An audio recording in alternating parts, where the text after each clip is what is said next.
जैसा कि हमने शरण पड़े सो तरे बुक में दिए मंजू आंटी के अनुभवों को पहले 4 वीडियोज़ में देखा।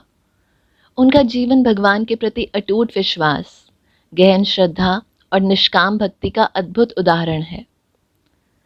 अगर आपने अभी तक पहले के पार्ट्स नहीं देखे हैं, तो उन्हें ज़रूर देखें। स्क्रीन पर दिए क्यूआर कोड को स्कैन करके आप उन्हें देख सकते हैं और साथ ही इस वीडियो के डिस्क्रिप्शन में आपको उन सब पार्ट्स के लिंक्स भी ज़रूर मिल जाएंगे।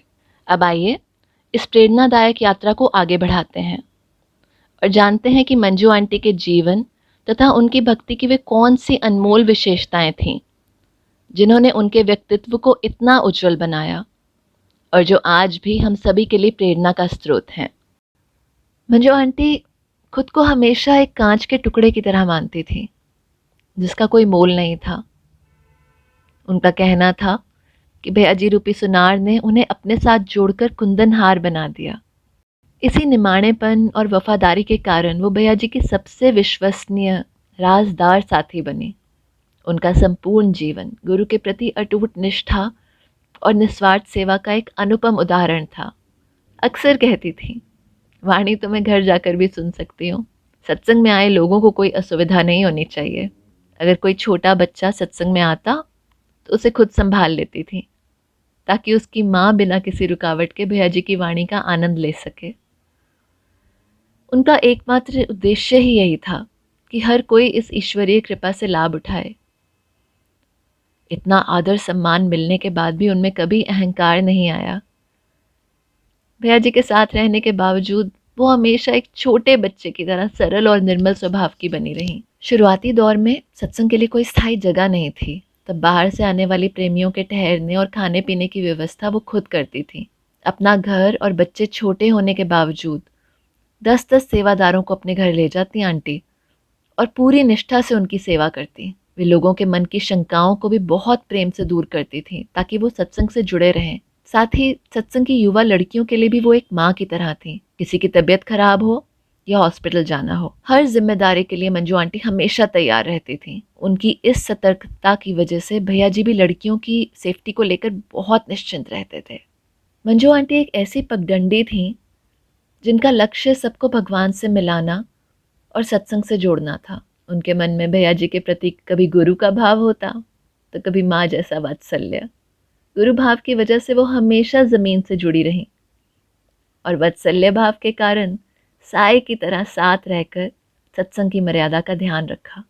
आंटी भैया जी के आगे ढाल बनकर खड़ी रहती थी। खुद पहले लोगों से मिलती ताकि कोई व्यर्थ की बात भैया जी तक ना पहुँचे।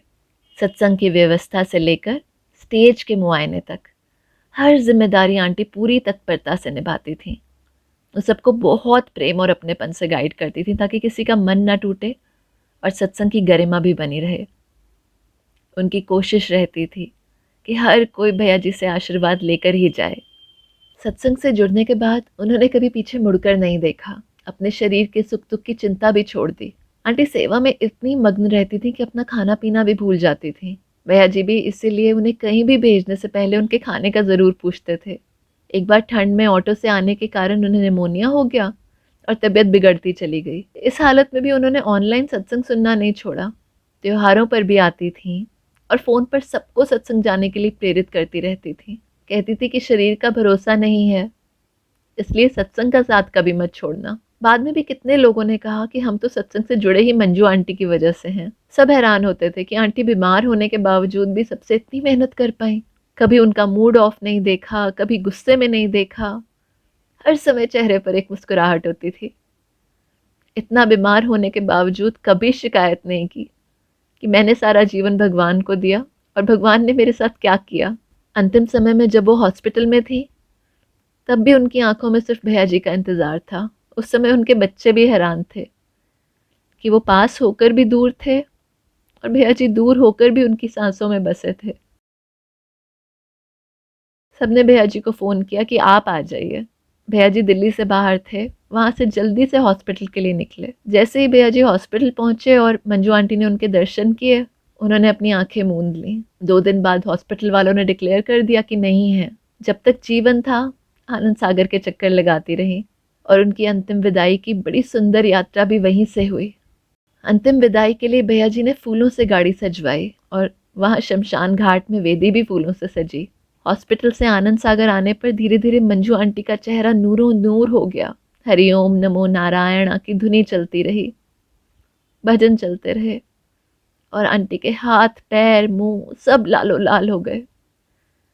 फिर भैया जी ने भजन गाया, लाल रंग जिसको लगा तिसके वन भागा। 4 दिन यज्ञ चला, सत्संग हुआ, लंगर प्रसाद चलता रहा, आंटी की महिमा चलती रही। सबके पास उनकी बातें थीं, सबको जोड़ने में उनकी मेहनत की चर्चा थी। कभी किसी भक्त की इतनी महिमा नहीं सुनी जितनी भगवान ने अपनी बेजी की कही, और वो भी कई दिनों तक चलती रही। किसी न किसी बात से भैया जी रोज याद कर लेते। कलयुग में भी कोई ऐसी भक्ति कर भगवान को रिझा सकता है। प्रत्यक्ष मिसाल है, जिसका भगवान के सिवा कोई नहीं। भगवान के लिए भी तो अपने प्यारे भक्त के सिवाय कोई नहीं रहता। अध्यात्म के इस मार्ग पर अगर शिष्य को सफलता मिलती है तो सफलता गुरु की भी है, बधाई भक्त को है तो भगवान को भी है। हर एक की इस सुंदर जीवन यात्रा के पीछे हर कदम हर पल मेहनत सतगुरु की है। इतने सुंदर जीवन को गढ़ने वाले शिल्पकार मूर्तिकार सतगुरु ही तो हैं, जो सारथी बनकर हर पल साथ निभाते हैं, हमारी पालना करते हैं, वृत्तियों की संभाल करते हैं, अंतःकरण शुद्ध करते हैं, उसमें भक्ति के बीज रोपित करते हैं, आनंद देते हैं। सारा पुरुषार्थ तो प्यारे सतगुरु का है, जिनकी इतनी प्यारी रचना पर मन बलिहार जाता है। तो ये थे हमारी प्यारी मंजू आंटी के जीवन के कुछ अनमोल अनुभव, जिनमें गुरु भक्ति, प्रेम और ज्ञान की गहरी झलक मिलती है। साथ ही हमारे गुरु प्रेम और भक्ति को भी एक नई दिशा मिली। शरण पड़े सो तरे के ऐसे ही और हृदय स्पर्शी अनुभवों के साथ हम जल्द ही लौटेंगे। तब तक गुरु की याद में बने रहिए और उनके प्रेम में डूबे रहिए।